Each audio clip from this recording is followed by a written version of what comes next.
Hello everyone, welcome to NBA Today. Today we'll be talking about the games that happened yesterday. Alright, so let's start off with Pistons and Grizzlies. Okay, so not really much to talk about here. The John Morant and Steven Adams had good games. Other than that, nothing really too special here. John Morant had 22 points, 9 rebounds, 6 assists, while Steven Adams had 2 points, 14 rebounds, and 4 assists. And off the bench, Tyus Jones had a really good impact. He had with 14 points and 4 assists. And now, if we look at the Detroit Pistons, you can see Cade Cunningham had 12 points, 5 rebounds, and 6 assists. So a good stat line, but nothing too impressive. Same with how we do the Diallo. 12 points, 6 rebounds, and 1 assist. And Saban Lee coming off the bench, having the most points from his team. 14 points, 2 rebounds, and 5 assists. Nothing else much to talk about in this game. Memphis Grizzlies blow out the Detroit Pistons 118-88. Now let's move on to the Warriors versus Pelicans. Looking at it from the surface, it's an embarrassing result for the Warriors, but you can see that Curry wasn't playing. So Warriors were losing a lot of impact on their team. I mean, they had some good players. Some players had good games. Like Andrew Wiggins dropped 21 points, 4 rebounds, and 1 assist, and having 2 steals and 1 block. Jordan Poole had 11 points, 5 assists, and 3 steals. Yeah, and off the bench we had Jonathan Kuminga makes a big impact. And Moses Moody. And Moses Moody with 13 points for Jonathan Kuminga and 10 points for Moses Moody.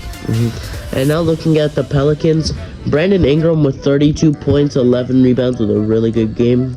And Herbert Jones has 13 points, 6 rebounds, 2 assists. Not a bad little game. And 5 steals. Yeah, and they blow out the Golden State Warriors. Not really a blowout, okay. They beat them by 5 points, so it's not really a blowout. Alright, now let's talk about the Suns versus Clippers. Suns versus Clippers was a very disappointing game, I guess. But it's understandable for the Clippers as they were losing their 2 best, as they have their best stars on the court with them. Yeah, Paul George was out and Kawhi Leonard. When we were watching this game, we seen that Eric Bledsoe and Reggie Jackson had a lot of the ball. They were holding the ball most of the times, and they always turned it over or missed the shot most of the time. Yeah. So that's something I guess the Clippers gotta improve on, just the ball distribution. But looking over at Phoenix, Chris Paul with a triple-double. 13 rebounds for Chris Paul. Jalen Smith had 19 points, 14 rebounds. Devin Booker had 11 points, 10 rebounds. The ball was distributed a lot. And the highest scorer for the Suns was Cameron Johnson with 24 points, 7 rebounds, and 1 assist, and 2 blocks. He had 22 points in the first half, and also Devin Booker and Chris Paul had a really big impact on the rebounds, and they got so many rebounds. Playing a lot of hustle, playing well. Also, talking about hustle, Clippers played a lot of great defense, but just couldn't pull it through. There was a lot of plays. There was a lot of plays that they had where they played really great defense, but just at the end they couldn't finish on the offensive side. Yeah. All right. And then moving on to the game of the night, Knicks versus Celtics. First off, great game by the Knicks. Evan Fournier with 41 points and 8 rebounds had an amazing game, shooting the lights out with 9 3-pointers. 10 3-pointers, actually. 10 3-pointers, and he played such a great game, making many clutch threes for the Knicks to get back into it. Emmanuel quickly off the bench with 16 points. He had a big impact. Assists. Big impact, especially in the fourth quarter. Alec Burks, not really much. 3 points, 9 rebounds, 7 assists. Something that we noticed from the Knicks is that they were really good from outside, but when they would get in the paint, they couldn't make any of their layups except for Julius Randle, who would make the most of the layups. And also, from the Celtics side, it was really good. It was really disappointing from the Celtics.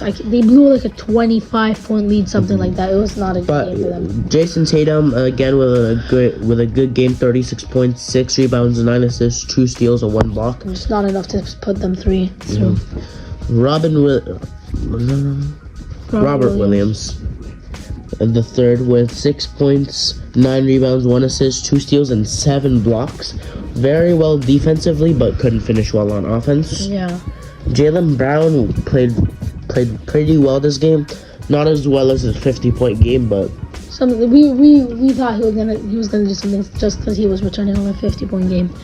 Also, there was a lot of clutch threes, and if you guys saw last night, there was a game winner from RJ Barrett. RJ Barrett missing one of his free throws in the clutch, but making up for it with a contested fadeaway. It was confusing because why would the coach trust RJ Barrett to take it, even though he's been having a bad game, and also that Evan Fournier has been having dropped 41 points in that game, but with 10 threes. Yeah, exactly. But at the end of the day, it worked out for the Knicks. And it was a really good game winner. It was like crazy to watch. And yeah, that was pretty much it. It was a good day for games. And tomorrow there's gonna be Brooklyn Nets versus Milwaukee Bucks, so that's gonna be an exciting game. Hopefully it doesn't disappoint. See you guys next time.